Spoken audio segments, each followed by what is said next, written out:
My name is Skyler Crowther. And my name is Nathan Welker. We are both students in Brother Dane's ME 423 Introduction to Heat Transfer class at BYU-Idaho. And this is our heat transfer project. The purpose of this project was to create a model that determines evaporation rates of a solar water evaporation system. This evaporation system was from a project of a previous class. In the previous class, no analytical model was created in order to verify results from the system. And so the purpose of this project is to create an analytical model that will represent the mass flow rates of this system accurately. And in order to determine that, experimental results will be obtained from the system. In this project, sunlight passes through the lenses, heating and evaporating the water, which condenses on the underside of the lens and is collected.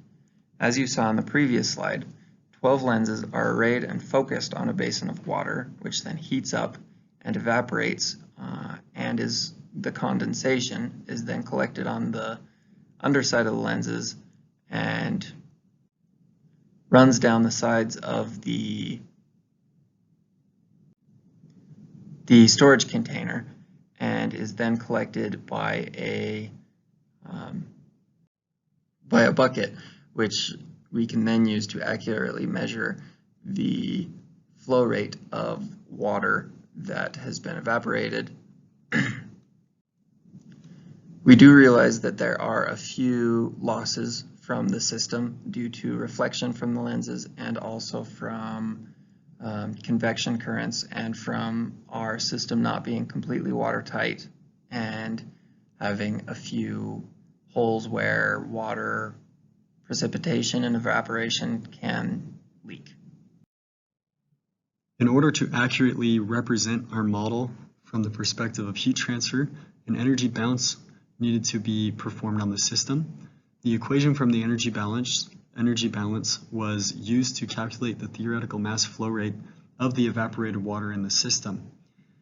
The energy into the system is from the irradiation from the sun. There are losses due to convection that were considered in the equation. And there was two energy storage terms, one for the evaporated water and one due to the water changing temperature over time.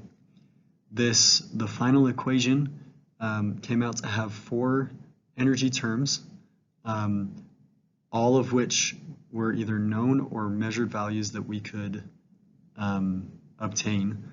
And solving for the mass flow rate, we could then accurately determine what the mass flow rate of our theoretical system would be. Data was collected and implemented into the energy balance equation to determine the theoretical mass flow rate.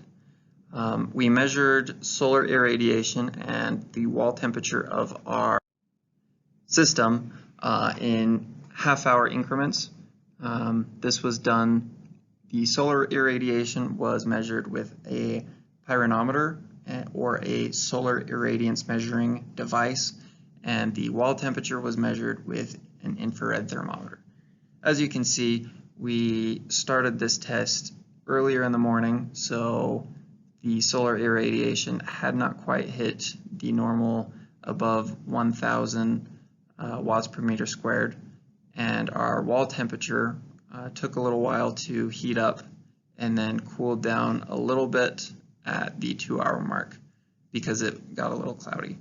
Our averages were 994.6 watts per meter squared for our solar irradiation, and our wall temperature was 46.22 degrees Celsius. These were used for the entirety of our calculations.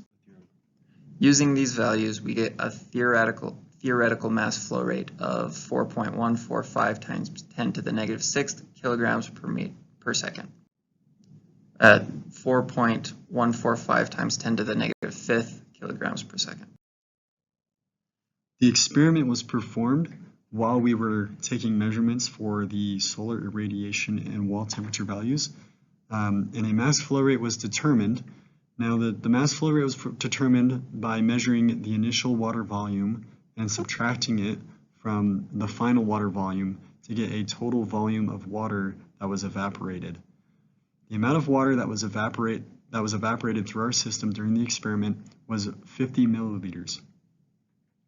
Using this value as well as the values calculated in the previous slide during our experiment, we were able to get an experimental mass flow rate of 9.040 times 10 to the minus 6 kilograms per second.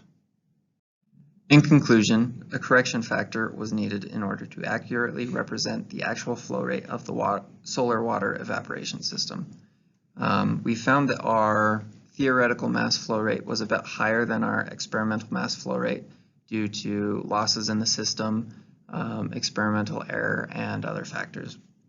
This error turned out to be 0.782, and we used that error to create a correction factor of 0.218 in order to have an accurate analytical model of our system.